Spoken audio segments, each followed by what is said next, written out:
Ngayong gabi lamang, lumabo na po sa higit 500 ang nasawi sa Iran.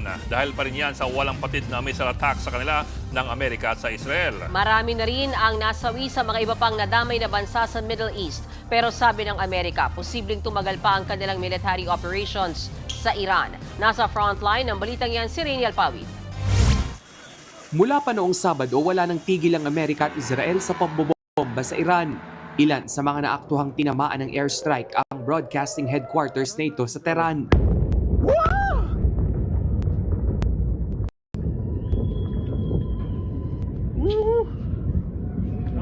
Binomba rin ng Amerika at Israel ang isang girls' school sa Iran.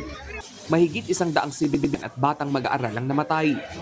Maraming lugar din sa Tehran ang tinamaan, ang Iranian Ministry of Intelligence, pati na ang Presidential Office. Ngayon, halos buong lugar sa Iran ang nagmistulang abo at bato dahil sa mga airstrike.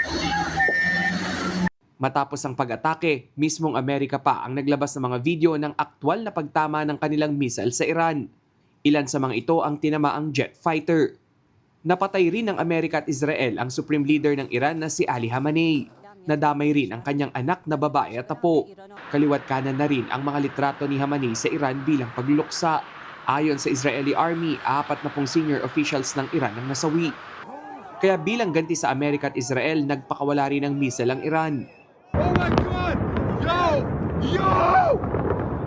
Yo! Yo! No way! Tumama yan sa Jerusalem, Tel Aviv, West Bank, at sa Haifa. Sinubukan niyang harangin ng Israel gamit ang Iron Dome. Natanaw pa sa langit ang ilang missile fragments. Pero nakalusot pa rin ang mga ito at tumama sa lupa. Kaya nawasak at nasunog ang ilang gusali. Hanggang ngayon, maya't maya pa rin naririnig ang sirena sa Israel para balaan ang mga residente sa banta ng missile attack.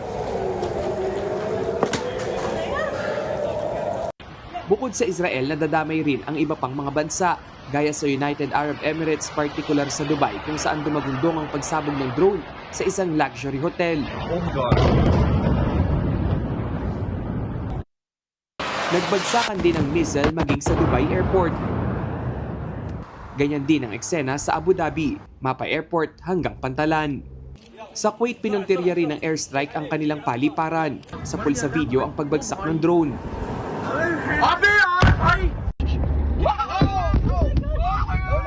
Inatake rin ng missile ang US military base malapit sa Manama, Bahrain. May nasunog ding residential building. Sa Doha, Qatar, mapa umaga o gabi, maya't maya rin ang missile attacks.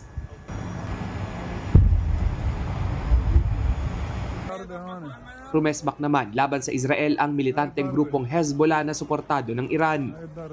Gumanti rin ang Iran maging sa mga base militar ng Amerika sa Middle East. Noong nakaraang taon lang nang mangako si US President Donald Trump na hindi sila magsisimula ng gyera. Pero giit niya, layunin ng ginawang pambobomba ng Amerika na supuin anya ang mga armadong grupong sinusuportahan ng Iran at pigilan ang pagkakaroon nito ng nuclear weapon. Our objective is to defend the American people by eliminating imminent threats from the Iranian regime. We are going to destroy their missiles and raise their missile industry to the ground. It will be totally, again, obliterated. Base sa report ng Al Jazeera, mahigit 200 na ang nasawi sa Iran. 9 sa Israel, 3 sa UAE, habang 2 sa Iraq at 1 sa Kuwait. Nasawi rin ang 3 US service member. Sa kabila niyan, sinabi ni US President Trump na posibleng tumagal pa ng 4 na linggo ang kanilang military operation sa Iran. Pero ang Iran nanindigang hindi sila makikipagnegosasyon sa Amerika. Nagbabalita mula sa frontline, Rainiel Pawid, News 5. Mga kapatid, Ed Lingaw po, maging maalam at may pakialam sa mga napapanahong balita sa ating bansa. Para sa mas malilimang pagtalakay at paghimay sa mga issue at headlines, mag-follow at mag-subscribe sa social media pages ng News 5.